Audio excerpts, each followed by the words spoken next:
Un vrai homme, peu importe le temps, le climat, la température, ses émotions, il va se lever pour accomplir ce qu'il s'est dit d'accomplir. Un vrai homme, peu importe ce qui se passe, peu importe la chaleur, peu importe la peur, il sortira dans les champs pour aller chercher à manger pour ses enfants. C'est ça un vrai homme. Si vous êtes ce genre de personne qui souvent se dit « Ah, il fait trop froid pour que je sorte. Ah, je suis trop fatigué, il faut que je me repose. Ah, je me sens mal, je ne peux pas lire. » Tu n'es pas un vrai homme. Et il faut pas être vexé par ça. Parce que les hommes ne sont pas égaux. Je sais qu'il y a beaucoup de gens qui ont des projets d'avenir, des idées, des pensées. C'est facile d'avoir tout ça. Je voudrais avoir une belle maison, une belle voiture. Je voudrais avoir une meilleure vie pour mes enfants. C'est bien de pouvoir rêver comme ça. On peut rêver pendant toute la journée sans difficulté. C'est permis à tout le monde. Tout le monde pense à écrire un livre. Combien ont le courage de commencer à prendre un stylo et faire ça? Pourtant, on sait comment corriger les gens sur Internet, sur comment parler et écrire français correctement. Mais on n'a pas le courage d'écrire ses propres mots. Un vrai homme n'est jamais bougé par ce qui se passe autour de lui. Jamais de la vie. Un vrai homme, peu importe comment il se sent, okay? Il n'est pas bougé ou mu par ses sentiments. Il n'est pas mu par ses sentiments. Ses sentiments ne valent absolument rien. S'il s'est dit, je finirai ce livre ce soir, que ce soit le sommeil, que ce soit la faim, peu importe la situation, il finira le livre ce soir. S'il s'est dit, je veux lire pour essayer d'améliorer mes aptitudes, mes capacités. Parce que quelquefois dans la vie, évidemment, dans le monde dans lequel on vit aujourd'hui, il faut améliorer ses aptitudes. Le diplôme que vous avez eu en 1996 n'est pas valide aujourd'hui, malheureusement. Les choses ont changé, la technologie change chaque jour. Aujourd'hui, on a l'intelligence artificielle, le AI, qui a changé beaucoup de choses. Et ça continue d'évoluer. On ne peut pas prétendre être à la mode ou à la page avec les éléments qu'on a eus dans les années 90. Peut-être qu'il vous faut faire une formation pour devenir un ethical hacker. Peut-être qu'il vous faut faire un entraînement en ligne, un examen pour avoir un certificat international de Prince2 ou Project Management ou je sais pas moi, CCIP, CCNA pour améliorer votre situation. Un vrai homme ne dit pas je suis trop fatigué, je le ferai demain. Un vrai homme même à 2h du matin, il le fera. Moi, je me suis promis de vous faire une vidéo. Il est quelle heure ici? Il est minuit. Il est presque 1h du matin. Je me suis promis de vous faire une vidéo. Je le fais. J'ai écrit un nouveau livre qui sera publié très bientôt. Il fallait que je relise. Je viens de finir de relire mon livre. Et maintenant, je vous fais une vidéo pour vous parler. Il faut avoir le courage dans la vie. Le courage, quelquefois, ne suffit pas, malheureusement. L'ambition ne suffit pas. Quelquefois, c'est seulement les actions qui nous séparent de notre destin. Les actions. Les actes. C'est-à-dire, je le ferai à 15h. À 15h, vous le faites. Que le téléphone sonne ou pas, vous ne toucherez pas le téléphone parce que vous allez faire ce qu'il faut faire. Vous savez, le téléphone, c'est un instrument merveilleux. C'est un outillage très important. D'ailleurs, dans les années 90, il n'y en avait pas. Okay? S'il y en avait, c'était pour les agents de sécurité et les gens les plus proéminents de chaque pays. La majorité, la grande majorité en tout cas des gens n'en avaient pas. Mais si vous regardez très intelligemment, vous remarquerez qu'il y a certes une très grande différence entre ces gens-là qui ont évolué pendant ces moments-là et ceux d'aujourd'hui. Vous remarquerez même leurs social skills, leur capacité, intelligence émotionnelle, leur façon de parler aux étrangers, leur façon d'aborder une personne étrangère a été beaucoup plus améliorée que celle d'aujourd'hui.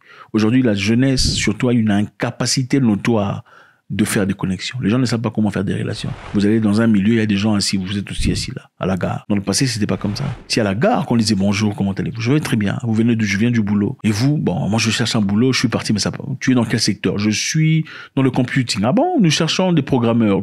Oui, voilà. Oh, mon CV. C'est comme ça que ça marchait. Aujourd'hui, c'est impossible. Vous commencez à regarder les gens, pourquoi ils me regardent? Ils veulent me parler, pourquoi il m'a salué? On ne sait même pas dire bonjour. Le téléphone, autant il était bien à son arrivée. Aujourd'hui, le téléphone est beaucoup plus négatif que positif. Parce que ça prend l'attention. L'élément le plus important de l'humain. Beaucoup de personnes seraient très loin dans la vie s'ils n'avaient pas de téléphone. Et là, je parle de téléphone pour Internet. Des téléphones pour TikTok. Vous faites quoi sur TikTok? C'est souvent des bêtises et des insultes. Hey, tu as vu? Ça là. C'est addictif. Celui qui a fabriqué ça, c'est pourquoi il l'a fait. Ça, c'est la même addiction que la cigarette. C'est pas pire. Comme ça. Scroller. Pourquoi vous pensez qu'on vous a fait scroller les choses comme ça? Ils ont bien étudié ça. L'objectif, c'est pour faire scroller. Vous ne savez pas ce qui va arriver quand vous faites ça. Vous n'êtes pas sûr si ça sera quelque chose d'attirant ou pas. Vous êtes obligé de faire ça. C'est métaphysique, c'est psychologique aussi. Aujourd'hui, si vous déposez votre téléphone, croyez-moi, vous verrez des choses différentes. Vous êtes peut-être incapable de lire ou de finir ce livre qu'il vous faut pour améliorer votre situation. Parce que vous êtes au téléphone. Vous êtes beaucoup plus au téléphone qu'il faut être. Vous êtes peut-être incapable d'achever ce cours que vous avez commencé. Vous avez commencé un cours peut-être. Une nouvelle langue, espagnol, anglais, je sais pas, pour améliorer votre situation et votre vie. Mais vous êtes incapable de le faire parce qu'à chaque fois que vous commencez à atteindre une notification, obligé de toucher. Le téléphone. Vous n'arrivez pas à progresser malgré les cours que vous avez sur Internet parce que vous ne passez que du temps à regarder les motivateurs. Il faut arrêter. Les motivateurs, les coachs d'entrepreneuriat, c'est bien, mais il faut arrêter. À un moment donné, il faut arrêter. Il faut mettre de côté. On n'accomplit rien dans la motivation. La motivation est très éphémère. Ok, la motivation, c'est comme prendre une douche. On en a besoin chaque jour. Mais prendre une douche ne suffit pas pour être quelqu'un d'intéressant. Il faut aussi développer ses capacités. Ok, on peut pas vivre de motivation. Vous connaissez tout sur tout. Comment faire une entreprise, comment faire les poissons, comment faire les girafes, comment faire les tout. Vous connaissez tout. Où est l'application? Oh, je me sens pas bien. Oh, il est fâché contre moi, je ne peux pas travailler aujourd'hui. Non, attendez. Elle est fâchée contre toi, tu ne travailles pas aujourd'hui. Et après, comment tu vas faire pour manger? Comment fais-tu? Voilà pourquoi beaucoup de gens, 20 ans de vie, tu es au même endroit. Parce que tu es mu par des sentiments et des émotions. Oh, madame m'a dérangé, je ne peux plus. Mais écoutez, madame peut te déranger. Ça ne t'arrête pas. Un vrai homme n'est pas dirigé par ses émotions et ses sentiments. Les sentiments viennent après. Tu peux avoir mal. Va t'asseoir dans un coin pendant 10 secondes ou 10 minutes. Après, continue ton travail. Continue le schéma. Moi, quand je me prépare pour quelque chose, naturellement, je n'ai même pas faim. Quand je lis un livre, c'est quand je finis le livre que je mange. Je lirai le livre jusqu'à la fin. Je me souviens quand je venais au départ, quand je commençais mon Compsia et Place, à l'époque, un livre de 1200 pages. Même pas Compsia. Le CCNA, 1300 pages. Je n'avais même pas faim. J'ai commencé à lire l'histoire jusqu'à ce que j'ai commencé à rêver des IP address et des subnet masks. J'ai commencé à rêver les IP address et les subnet masks tellement que j'étais concentré. La première fois que j'ai lu le livre, je n'ai rien compris. C'était en anglais. La deuxième fois que j'ai lu le livre, j'ai compris 13%. La troisième fois, j'ai lu le livre 7 fois pour aller passer un examen international où il fallait avoir au moins 85% pour passer. C'est ça la détermination. C'est ce qui sépare les hommes et des wannabes. N'importe qui peut dire n'importe quoi. Mais c'est dans l'application, dans les actes. Il est facile de jalouser quelqu'un. Oh, regarde, il veut nous montrer quoi? C'est un parvenu. Il veut nous montrer sa voiture. Mais d'accord. Mais est-ce que si cette voiture n'a pas été héritée ou la voiture n'a pas été gagnée de manière illicite, vous lui devez beaucoup de respect. Demandez-vous comment il a fait. Parce que ce n'est pas de nulle part qu'on tombe sur une voiture de luxe ou une belle situation, une belle maison, des belles conditions. C'est le travail acharné. Des fois, il faut seulement déposer le téléphone. Laissez le téléphone de côté. Éteignez le téléphone. Pendant une journée, regardez votre vie. Regardez votre vie.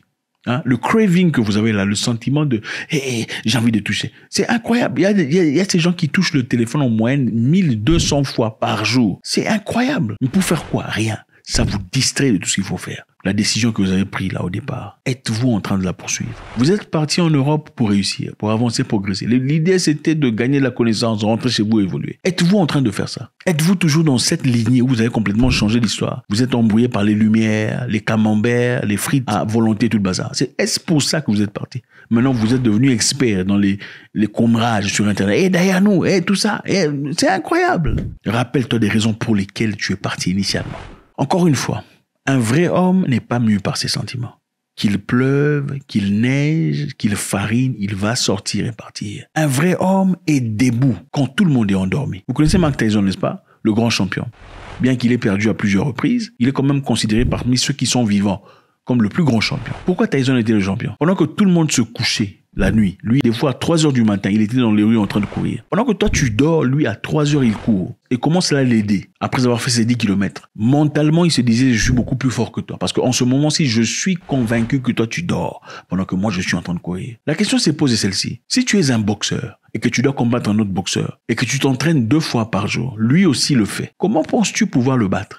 Si vous faites les mêmes histoires que lui. Si tu t'entraînes 2 fois, il s'entraîne 2 fois chaque jour. Comment penses-tu pouvoir le battre? Il n'y a aucune raison pour laquelle tu le battrais. La seule raison pour laquelle tu serais meilleur que lui, c'est si tu t'entraînes beaucoup plus qu'il ne le fait. C'est logique, n'est-ce pas? La même chose est applicable dans la vie de chaque jour. C'est vrai, beaucoup de gens disent, il a la chance. La chance ne fonctionne que là où il y a la préparation. S'il n'y a pas de préparation, il n'y a pas de chance. Je vais vous raconter une histoire pour finir. Une fois, j'étais en Afrique du Sud avec un ami. Nous sommes partis assister aux ventes aux enchères. On vend des maisons aux enchères. Ok, c'est-à-dire, une maison peut avoir été attribuée par crédit à une personne et la personne a été incapable de payer peut-être pendant 3 mois. La banque récupère la maison. Et quand la banque récupère la banque revend la maison à moins cher. En tout cas, quelquefois à 50% du prix initial. Alors, nous sommes partis, mon ami et moi, pour voir les opportunités qu'il y avait dans les ventes de maisons. Nous y sommes arrivés, il a aussi emmené quelqu'un d'autre. La troisième personne qui était avec nous, à l'entrée de la porte, on donnait un panier dans lequel chacun écrivait son nom dans un bout de papier et mettait le petit bout de papier dans le panier. Donc il y avait plein de bouts de papier, il y avait au moins une bonne vingtaine de personnes dans la salle. Ok, à la fin de la réunion, qu'est-ce qui s'est passé? On a dit, on a un cadeau pour tout le monde. Ok, vous voyez la voiture là-bas, il y avait une belle Ferrari là-bas devant. Très belle Ferrari. Cette Ferrari a eu un seul propriétaire. D'accord? Alors, on va tirer au sort dans ce panier. Le nom de la personne qui sera sortie ici sera le propriétaire de la Ferrari. Qu'est-ce qui s'est passé? On a roulé, on a tiré au sort. David. David, c'est qui? Le troisième gars. Donc, la troisième personne qui est avec nous. Son nom, il a crié, hey, David Ferrari, David Ferrari. On lui dit, ok, d'accord. Merci, David. C'est un grand plaisir. Maintenant, venez ici devant. Il est passé devant. On lui dit, donnez-nous votre driving license. Hein? Donne-nous ta licence, comment vous appelez ça? Permis de conduire pour que tu prennes ta voiture. Il dit, non, je n'ai pas de permis de conduire. Mais ma femme a un permis de conduire. On a dit non. Tu n'as pas de permis de conduire. Oh, désolé. Non, mais ma femme, non. Vous avez gagné, félicitations, mais la voiture, on donne à celui qui a un permis de conduire officiel. On a tiré un autre nom, on a donné à quelqu'un d'autre. C'était une femme. Qu'est-ce qu'il a raté là?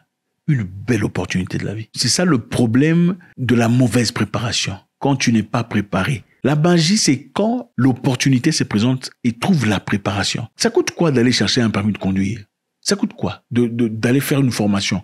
Quand tu veux des choses dans la vie, il faut déjà commencer à présenter une forme qui pourra accueillir les choses que tu désires. Tu ne peux pas vouloir avoir une belle voiture si tu n'as même pas de permis de conduire. Attendez, s'il vous plaît. Ça n'a aucun sens. Oh, il fait froid aujourd'hui. Il faut partir le même jour. Il faut être comme un militaire dans la vie, comme un soldat en guerre. On ne parle pas des soldats Pumboula. Il y a un vrai soldat en guerre. Regardez les Ukrainiens. Quand on est en guerre, on est dévoué. OK? Rien ne nous arrête. Peu importe le temps, qu'il fasse froid ou chaud, on est déterminé à accomplir ce qu'on doit accomplir. God bless.